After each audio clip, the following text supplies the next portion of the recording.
ఓం మహాగణాధిపతయే నమః. ఓం గురుభ్యో నమః. ఓం శ్రీమాత్రే నమః. అరుణాం కరుణాతరంగితాక్షీం ధృతపాశాంకుశపుష్పబాణచాపాం అనిమాదిభిరావృతాం మయూకైః అహమిత్యేవ విభావయే భవానీం. శ్రీమాత్రే నమః. ప్రేక్షకులకి ఆ లలితాంబిక అమ్మవారి యొక్క అనుగ్రహం పరిపూర్ణంగా కలగాలని మనస్ఫూర్తిగా కోరుకుంటూ, మనకి ఉగాది నుంచే కొత్త సంవత్సర ఫలితాలు చూస్తాం. అయితే చాలామంది చేస్తున్న రిక్వెస్ట్ ఏంటంటే, సార్ మేము కొత్త సంవత్సరంలో ఏదైతే ప్లానింగ్ ఉంటుందో మేము ఈ సంవత్సరం అసలు ఏమేం చేయాలి, వేటికి బలం ఉంది, వేటికి బలం లేదు, గృహయోగానికి అనుకోండి, లేనట్లయితే వివాహానికి అనుకోండి, ఇన్వెస్ట్మెంట్స్కి అనుకోండి, అసలు గోచారంలో వాటి యొక్క బలాబలాలు ఎలా ఉన్నాయని తెలుసుకుందాం అనుకుంటున్నాం. బికాజ్ ఆఫ్ మాకు కొత్త సంవత్సరం అనేటువంటిది మీరు అన్నట్టుగా ఉగాది అయినప్పటికీ కూడా జనవరి నుంచి మనం మామూలుగా ఆంగ్ల సంవత్సరం చూసుకుంటాం కదా క్యాలెండర్లో ఇటువంటి విషయాలు అందరూ రిక్వెస్ట్ చేయడం వల్ల ఈ సంవత్సరం అనేటువంటి చెప్పడం జరుగుతుంది. బట్ మనది మాత్రం ఉగాదే, గుర్తుపెట్టుకోండి.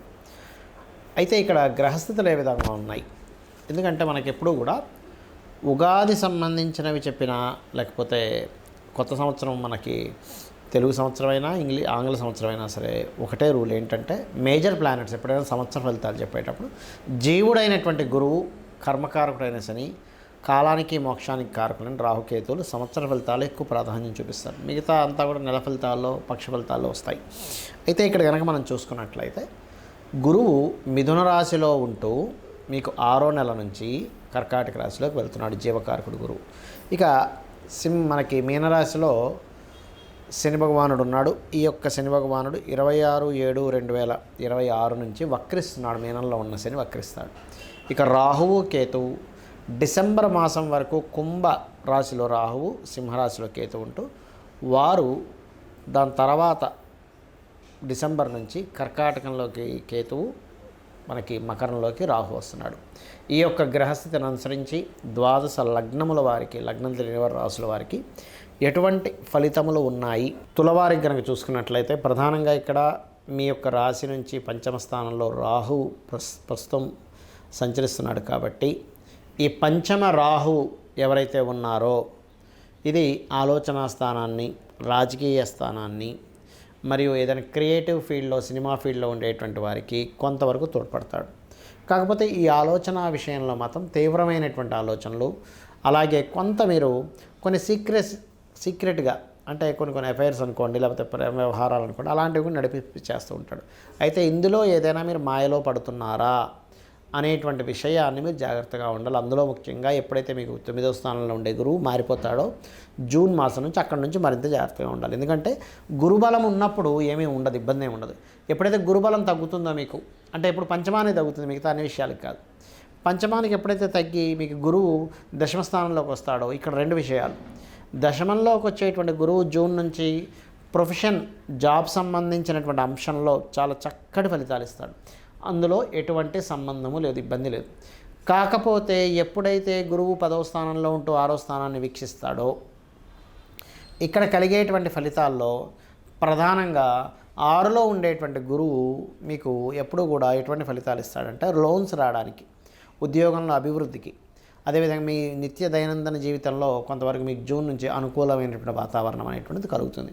కాకపోతే ఎప్పుడైతే మీకు రాహు పంచమ స్థానంలో 2026లో మొత్తం ఉంటుంటాడో, మేజర్గా ఇక్కడ నిర్ణయాలు తీసుకునేటప్పుడు కొంచెం జాగ్రత్తగా తీసుకోండి. ఊహల్లోనో అపోహల్లోనో, లేనట్లయితే ఏదో జరిగిపోతుందేమో అనే భయంలో నిర్ణయం తీసుకోకండి. కాకపోతే ఇక్కడ మీకు దశమ స్థానంలో వచ్చేటువంటి గురువు జూన్ మాసం నుంచి ధనాభివృద్ధిని, కుటుంబాభివృద్ధిని, లోన్స్ రావడానికి, ఉద్యోగ సంబంధించిన విషయంలో అనుకూలతని ఇస్తుంది. ఇది గుర్తుపెట్టుకోండి. మరి మారకముందు గురువు యొక్క పరిస్థితి 9వ స్థానంలో ఉంటున్నాడు కదండి, అంటే ఎవరితో నేను ఇంటరాక్ట్ అయ్యి ఒక కొత్త అగ్రిమెంట్స్ చేసుకోవడానికి జూన్ లోపల చాలా బాగుందని చెప్పుకోవచ్చు. మరియు అదేవిధంగా సంతానం సంబంధించిన విషయంలో ఏదైనా అపోహలు, ఇబ్బందులు, అయితే సంతానం గురించి మీరు ఏదైనా బాధపడుతున్నా అది కొంతవరకు కవర్ చేస్తాడు గురువు, ఎంత పంచమ స్థానంలో రాహు ఉన్నా కూడా. అలాగే అదేవిధంగా లాభస్థానంలో ఉండేటువంటి కేతువు రాజకీయ నాయకులకి, స్పిరిచువల్ రంగాల్లో ఉండేటువంటి వారికి, పూజా సామాగ్రి స్టోర్స్ వారికి, మెడికల్ రంగాల్లో ఉండేటువంటి వారికి, ఫార్మా రిలేటెడ్ రంగాల్లో ఉండేటువంటి వారికి చక్కగా అనుకూలతను ఇస్తున్నాడు. ఇక మీరు నిత్యము చేయవలసినటువంటి దేవత ఆరాధన దుర్గాదేవి యొక్క ఆరాధన చేయండి. చండీ పారాయణాలు చేసుకుని వీలైనంత మటుకు. ఈ యొక్క పంచమ స్థానంలో మీకు రాహు ఉన్నందుకు, పంచమ స్థానం అధిపతి శని అయినందుకు మీరు ఎంత చేస్తూ ఉంటే మీకు మిత్రులు శత్రువులు అవ్వకుండా. ఒక్కోసారి ఎలా ఉంటుందంటే మనకు చూడండి, మన మిత్రుడే అనుకుంటాం, తెరచబడి శత్రు సంబంధించిన పనులు చేస్తూ ఉంటాడు. కాబట్టి ఈ యొక్క విషయంలో జాగ్రత్త తీసుకోండి, అన్ని విధాలు బాగుంటుంది. అంటే మనం జాతకం చూపించుకున్నప్పుడు అసలు ముఖ్యంగా చూసుకోవాల్సింది ఏమిటంటే టైమింగ్. అసలు మీరు ఏ సమయంలో మీ లైఫ్లో మెయిన్ టర్నింగ్ పాయింట్స్ ఏవైతే ఉంటాయో వాటి గురించి తీసుకోవాల్సిన నిర్ణయాలన్నీ కూడా చాలా స్పష్టంగా జ్యోతిషశాస్త్రంలో చెప్పబడుతుంది. దీనికి మరి ఏమిటి ప్రామాణికం అంటే, ఒక జాతకం తీసుకున్నప్పుడు పాస్ట్ జరిగినటువంటివి కొన్ని చెప్తాం, వాళ్ళ ఇంట్లో వాళ్ళ గురించి చెప్తాం. ఎందుకంటే అప్పటి వరకు ఆ వ్యక్తిని చూడలేదు, వాళ్ళ ఇంట్లో వాళ్ళ గురించి తెలియదు, కానీ ఎలా చెప్తారంటే దాన్ని జ్యోతిషశాస్త్రం అంటారు. అయితే మరి ఏమేమి కావాలి మనకి ఇక్కడ ఒక జాతకం చూసి చెప్పడానికి? నేము, డేటు, టైము, ప్లేసు సరిపోతాయి, పర్ఫెక్ట్గా ఉండాలి. ఇవి తీసుకున్నప్పుడు మరి ఏమిటి ఉపయోగము? ఎందుకంటే జాతకం వల్ల ఏమిటి ఉపయోగం చాలామందికి సందేహాలు ఉన్నాయి. ఇప్పుడు మీరు స్ట్రెంగ్త్గా ఉండాలి, లైఫ్లో చాలా స్ట్రాంగ్ అవ్వాలి. లగ్నము పాడైతే మనిషి స్ట్రాంగ్ ఉండడు. ఒక్కోసారి పాపగ్రహ సంబంధాలు, పాప ఫలితాలు ఇచ్చే సంబంధాలు ఉన్నప్పుడు మరీ విపరీతమైన స్ట్రాంగ్ కూడా అవుతాడు. బట్ ఎందుకు అలా ఉందని చెప్పేది మీ లగ్నం చెప్తే. చాలామంది చూడండి, ఎంతో కష్టపడుతున్నానండి, నాకు డబ్బులు రావట్లేదు, ధన సంబంధించిన విషయంలో చాలా ఇబ్బంది పడుతున్నాను, నాకేమిటి అని ఇబ్బంది పడుతూ ఉంటారు.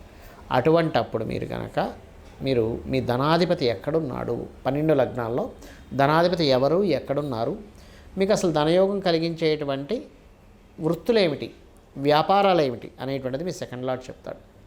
అందుకని మీ ధనాధిపతి ఎవరో తెలుసుకోవాలి. దానికోసం జ్యోతిషశాస్త్రాన్ని మీరు తెలుసుకోవాలి. అలాగే ఒక్కొక్కసారి ఏమవుతుంటుందంటే మనం ప్రయత్నం చేస్తుంటాము, కానీ ఎన్ని ప్రయత్నాలు ఎంత నిజాయితీగా ఎంత ధర్మబద్ధంగా ఉన్నా మన ప్రయత్నం సక్సెస్ అవ్వదు. అర్థం కాదు ఏమిటి అసలు దేవుడు ఉన్నాడా లేడా, నేను ఆలయానికి వెళ్ళానండి అంటే. ఇక్కడ నేను అనేది ఏంటంటే, నేను చిన్న ఎగ్జాంపుల్ చెప్తాను. మీకు ఒక క్యాండిల్ వెలుగుతుంది, ఆ క్యాండిల్లో వెలిపెట్టారు, కాలుతుంది. దేవుడు ఉన్నాడా లేడా, నాకు కాలడం ఏమిటి అంటే దాని ధర్మం అది చేస్తూ ఉంటుంది. అగ్ని యొక్క ధర్మాన్ని అగ్ని పాటిస్తూ ఉంటుంది. మీరు క్యాండిల్లో వెలిపెట్టి అయ్యో నాకు కాలిపోయింది, దేవుడు ఉన్నాడు లేడా అనుకుంటే ఇది ఎలా ఉంటుందంటే, షేర్ మార్కెట్ మీకు పనికిరాదు అని అనుకున్నాం, వెళ్ళి షేర్ మార్కెట్లో డబ్బులు పెట్టాం, పోయింది. నాకు దేవుడే ఉంటే నాకు షేర్ మార్కెట్లో డబ్బులు ఇవ్వాలంటే మీకు కర్మ బట్టి వస్తుంది. అది మీకు షేర్ మార్కెట్లో డబ్బులు రావాలంటే మీ జన్మజాతకంలో షేర్ మార్కెట్ మూలంగా డబ్బులు వస్తే ఉండే యోగం ఉంటే అందులోనే డబ్బులు వస్తాయి, వేరే దాంట్లో డబ్బులు రావు, గుర్తుపెట్టుకోండి.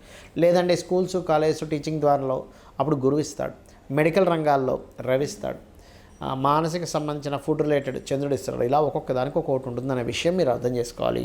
మీరు చేసే ప్రయత్నం ఎందుకు సక్సెస్ అవ్వట్లేదని మీ థర్డ్ లార్డ్ బట్టి చెప్తుంది. అలాగే మీరు ఏ డైరెక్షన్లో ఉండే గృహం మీరు కొనుగోలు చేసుకుంటే మంచిది. ఎందుకంటే అన్ని దిశలు మంచివే, ఏ దిశ చెడ్డదనేటువంటిది లేదు. అలా చెడ్డదైతే పడమర దక్షిణమే చెడ్డదైతే మరి ఆ పరమాత్మ పడమర దక్షిణమే సృష్టించకూడదు, 2 దిశలే సృష్టించాలి, తూర్పు ఉత్తరమే సృష్టించాలి, పడమర దక్షిణం సృష్టించకూడదు, గుర్తుపెట్టుకోండి.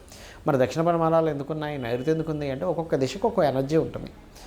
ఆ రకంగా మీ పేరులో ఉండే మొదటి అక్షరాన్ని తీసుకొని మీరు అసలు ఏ దిశలో ఉండాలి, మీ జన్మజాతకంలో ఉండేటువంటి రాహుకేతువుల యొక్క స్థితిగతిని బట్టి, శుభగ్రహాలు పాపగ్రహాలు ఉండేటువంటి స్థితిగతులను బట్టి మీరు ఏ డైరెక్షన్స్లోకి వెళ్ళి ఉంటే మీ లైఫ్, మీరు పడుతున్నటువంటి కష్టానికి సరైనటువంటి ఫలితం వస్తుంది అనేటువంటిది వాస్తుపరంగా జాతకపరంగా చూసి చెప్పుకోవచ్చు. అదేవిధంగా మీ యొక్క సంతానం ఎందుకు కలగట్లేదు, అసలు సంతానం అభివృద్ధి అవ్వాలంటే మీరేం చేయాలి, మీ సంతానం ఏం చేయాలని ఒక క్లారిటీ ఇస్తుంది. మీరు తీసుకునే నిర్ణయం ఈ నిర్ణయం ఇప్పుడు తీసుకోవచ్చా తీసుకోకూడదా అనేటువంటి విషయాన్ని చాలా స్పష్టంగా జ్యోతిష్శాస్త్రం నిర్ధారిస్తుంది. అలాగే మరి కొంతమందికి అప్పుల పాలైపోతూ ఉంటారు.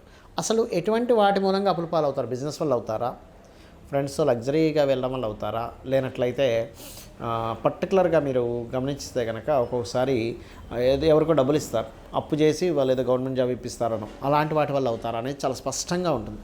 సో మీరు అప్పుల నుంచి బయటపడాలంటే ఏం చేయాలి, అసలు ఏ దానం చేసుకోవాలి.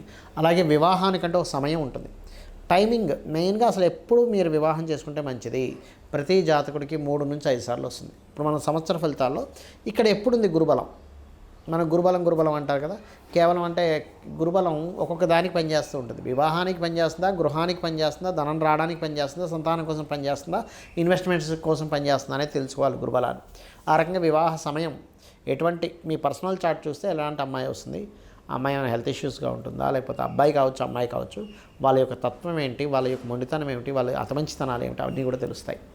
అలాగే మీకు లైఫ్లో జరిగేటువంటి అన్ఎక్స్పెక్టెడ్ థింగ్స్ అష్టమ ద్వారం ద్వారా, అష్టమ భావం ద్వారా, హైయర్ ఎడ్యుకేషన్ నవమ భావం ద్వారా, మీ ఉపాసన సంబంధించిన కూడా పంచమ నవమాల ద్వారా మీ వృత్తిలో ఎందుకు రాణించలేకపోతున్నారు, ఇంత కష్టపడ్డా, ఎంతో టాలెంట్ చూపిస్తున్నా పై అధికారులు మిమ్మల్ని తొక్కేందుకు పెట్టేస్తున్నారు, అసలు ఏం చేసుకోవాలి, ఎందుకంటే నిజాయితీగా ఉంటూ ఎంతో పని చేస్తున్నారు, అసలు ఎందుకు ఇలా తొక్కి పెట్టేయడం, ఎందుకు మనల్ని పైకి రానికుండా చేస్తున్నారు అనేటువంటివి కూడా మీ యొక్క జన్మజాతకంలో ఉంటాయి. అలాగే మీ వ్యాపారాలు, మీరు విదేశాలకు వెళ్ళాలా వద్దా, అసలు ఎప్పుడు ఇన్వెస్ట్మెంట్ చేయాలి, మీ 12వ స్థానం ఏదైతే ఉందో అది యాక్టివ్గా పాజిటివ్ ట్రిగర్ ఇచ్చేటప్పుడు మీరు ఇన్వెస్ట్మెంట్ చేయడం వల్ల మీకు డబ్బులు వస్తాయి. అది నెగిటివ్ ట్రిగర్ ఇస్తుంది, నిమిత్తాలన్నీ కొంచెం డిఫరెంట్గా కనిపిస్తున్నాయి. అప్పుడు ఏమవుతుంది, మీరు చేసే ప్రతి రూపాయి కూడా అది డెడ్ ఇన్వెస్ట్మెంట్ అవుతుంది, దానివల్ల మీకు రూపాయి కూడా రాదు, గుర్తుపెట్టుకోండి. అది దాన్ని డెడ్ ఇన్వెస్ట్మెంట్ అంటారు. ఆ రకంగా అసలు మీకు డెడ్ ఇన్వెస్ట్మెంట్ అయ్యే టైం నడుస్తుందా, ఒక రూపాయికి ఇంకో రూపాయి వచ్చే సమయం నడుస్తుంది. ఎందుకంటే మీరు ఎంతో కష్టపడి రూపాయి దాచుకొని దాన్ని తీసుకెళ్ళి ఇంకో దగ్గర ఎక్కడో ఇన్వెస్ట్మెంట్ చేస్తారు, గోల్డ్లోనో, సిల్వర్లోనో, ల్యాండ్లోనో, గృహంలోనో. ఆ సమయంలో అదేమవుతుందంటే, ఏమిటంటే ల్యాండ్లో మంచిదే కదా అంటే అందుకోసం మీరు ఫ్రాడ్ ల్యాండ్ కొనుక్కోవచ్చు, లేదా గొడవలు జరిగేటువంటి సంబంధించిన ల్యాండ్ తీసుకోవచ్చు, చెప్పలేం కదా. కాబట్టి ఈ యొక్క అంశంలో మీరు ముఖ్యంగా జ్యోతిష్శాస్త్రపరంగా ఇవి తెలుసుకొని మీరు కనుక అడుగు వేసినట్లయితే మీ కష్టానికి తగ్గ ఫలితము, అమ్మవారి అనుగ్రహం, మీరు ఎటువంటి పని చేస్తున్నా అమ్మవారిని తలుచుకొని మీరు పనిని ప్రారంభించండి, ఆ మహాగణపతిని తలుచుకొని ప్రారంభించండి.